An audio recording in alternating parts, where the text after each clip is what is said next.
গত ৩০ জুন রাজধানীর মহাখালীর হোটেল জাকারিয়ার বারে যান বনানী থানা যুবদলের বহিষ্কৃত আহ্বায়ক মনির হোসেন। সেখানে গিয়ে ভিআইপি রুম চান তিনি। কক্ষ খালি না থাকায় স্টাফদের অকথ্য ভাষায় গালিগালাজ করে দেখে নেওয়ার হুমকি দিয়ে চলে যান। পরদিন সেই বারে আসেন ২০ থেকে ২৫ জন। নিজেদের মনিরের অনুসারী পরিচয় দিয়ে শুরু করেন ভাঙচুর। স্টাফদের করা হয় মারধর। মনির আসছিল মটটপ খাওয়ার জন্য। সিকিউরিটি ইনচার্জ বলল যে স্যার কেবিন খালি নেই, তো আপনি একটু বসেন, কেবিন খালি হলে দেবো। ও অল্প কিছুক্ষণ খাওয়া দাওয়া করার পরে ওরা একটা ডিসকাউন্ট করে দিচ্ছে। ও কইছে ডিসকাউন্ট করে দেওয়ার পরে যাওয়ার সময় বলে তুই ভালো করলি না, যেটা করছো সেটা খেসারত দিতে হবে, এটা বলে চলে গেছে। এ সময় বারে আসা দুই তরুণী ভাঙচুর দেখে ভয়ে বার ত্যাগ করতে চাইলে তাদের মারধর করেন যুবদলের নেতাকর্মীরা।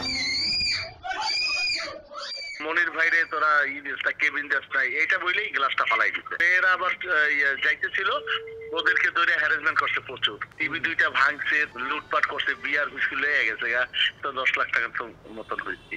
পুলিশ বলছে ঘটনা জানার পরপরই মামলা নিয়েছেন তারা। মনির ইন্ধন তার, লোকজন পাঠিয়েছে, তার সব ঠিক, কিন্তু ভাঙার সময় সে উপস্থিত ছিল না। অবশ্যই করতে হবে আমাদের হলো সিসি ক্যামেরা ফুটেজ দেখে। ২রা জুলাই রাতে পাথরমহলে চাঁদা আদায়ের অভিযোগে ইজারাদারের দুই কর্মচারীকে ভ্রাম্যমাণ আদালতে সাজা দেওয়ার ঘটনাকে কেন্দ্র করে লালমনিরহাটের পাটগ্রাম থানায় হামলা চালিয়ে ওই দুইজনকে ছিনিয়ে নেওয়ার অভিযোগ উঠেছে বিএনপি ও সহযোগী সংগঠনের নেতাকর্মীদের বিরুদ্ধে। এ ঘটনায় আহত হয়েছেন ওসি সহ ৮ জন। গত ২৯ জন ভোলা তজুমুদ্দিন উপজেলায় স্বামীকে রাতভর নির্যাতনের পর স্ত্রীকে দল বেঁধে ধর্ষণের অভিযোগ ওঠে শ্রমিক দল নেতাসহ ৮ জনের বিরুদ্ধে। পরে বহিষ্কার করা হয় ৩ জনকে। শুধু এসব ঘটনায় নয়, ৫ আগস্টের পর থেকেই বিএনপি ও অঙ্গ সংগঠনের নেতাকর্মীদের বিরুদ্ধে নানা অভিযোগ পাওয়া যায়।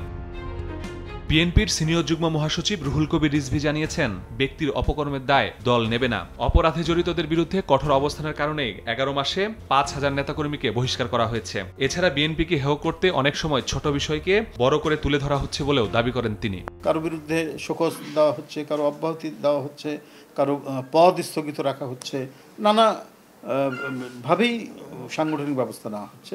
না হলে হয়তো আরও বাড়তো, আরও বেশি বেপরোয়া হয়ে যেত অনেকে যদি পার্টি ব্যবস্থা না নিত। এইটা ব্যবস্থা নেওয়া হচ্ছে বলেই তো আজকে অনেকখানি নিয়ন্ত্রণ। নেতাকর্মীরা অপরাধ না করলেও দলটিকে জড়িয়ে একটি মহল অপপ্রচার চালাচ্ছে বলে অভিযোগ বিএনপির। মাসুদুর রহমান, সময় সংবাদ, ঢাকা।